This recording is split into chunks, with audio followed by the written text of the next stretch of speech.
So marriage is in us, this grand idea that's part of the image of God. As God is in us, we exist in both individual and community. It's me, it's you, and it's us together. There is beauty in managing this complexity of me and we. Actually, in Colossians chapter 3, verses 1 to 17, Paul will teach us about what this great us is. We're taught how to build an us, how our us can get stuck, and how we might be able to unstick it. Finally, to create more of an us, this idea that we've ultimately always longed for. Colossians 3, verses 1 to 4. Oh, thanks. Okay. Since then, you have been raised with Christ. Set your hearts on things above, where Christ is, seated at the right hand of God. Set your minds on things above, not on earthly things, for you died, and your life is now hidden with Christ in God. When Christ, who is your life, appears, then you also will appear with him in glory.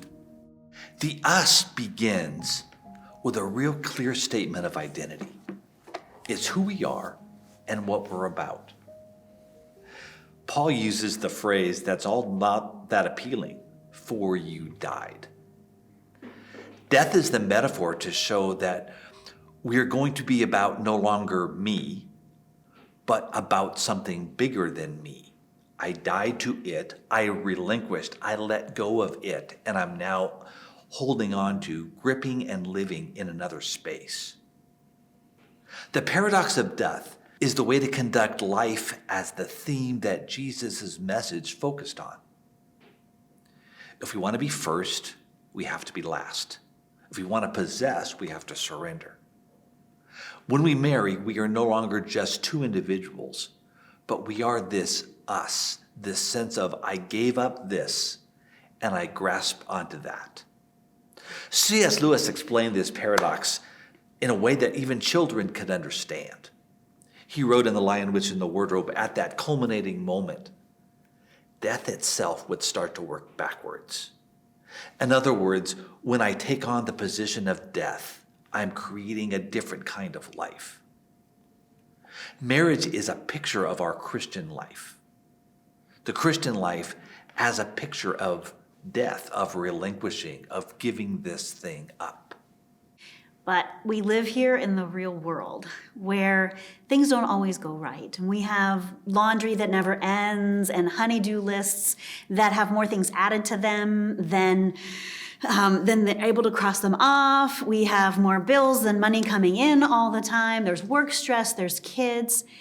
And in the middle of all that, sometimes it's hard to think about this big and beautiful message of Jesus when you're tired, when you're worn out, and when you're frustrated. There's plenty of fatigue, and we can get restless. And maybe your spouse doesn't get it or doesn't care at that moment. So much of the press of life, our work, our home, our finances, our health, caring for our children, our parents, all of what is happening, sometimes we just want to yell, just stop, just stop.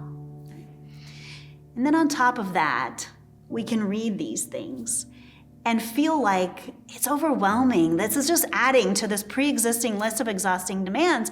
And if I'm attending this workshop, maybe you're like some people who think, is this going to be just one more thing? For you died. That's the big idea. The concept is that both partners have relinquished the right to be the center of their own universe. You died means that now you are living for something other than you. But here's the beautiful part. If he has relinquished and is living for her, and she has relinquished and is living for him, then the both are invested now in caring for the other. So it's not like I died and I've got nothing. No, this is supposed to feel like I am being the recipient of a great transfusion. This is Lewis's idea that death is now working backwards.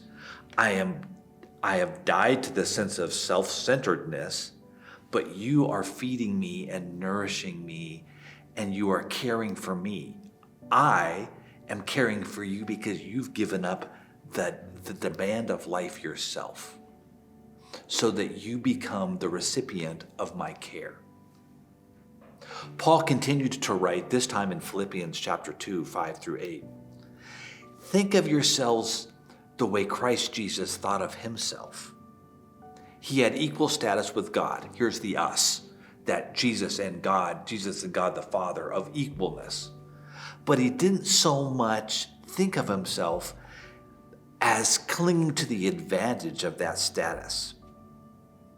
Having become human, he stayed human. It was an incredibly humbling process. He didn't claim special privilege. Instead, he lived a selfless, obedient life and then died a selfless, obedient death. The worst kind of death at that, a crucifixion. So what we're trying to say is we want to encourage you to set aside the need for me first. And the idea that we demand a me, when I demand for me, we actually lose. What we need to build is to focus on the us. Perhaps you are drawn to this idea of us, and you want to change parts of your marriage. Humility becomes the key ingredient in creating the us we've always longed for. Humility is most evident through the mindset we can change. Only humble people can change.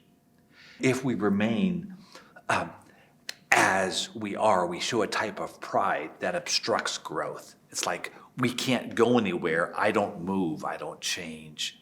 Instead, humility urges the possibility of change by saying, I am willing to surrender something and refocus my attention on how I've cared for you.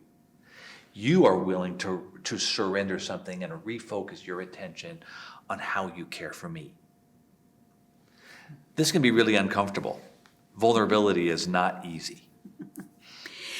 So we want you to think for a moment and wonder, do I need to say something to my spouse right now? Do I need to say, I want to see more of Christ in our family?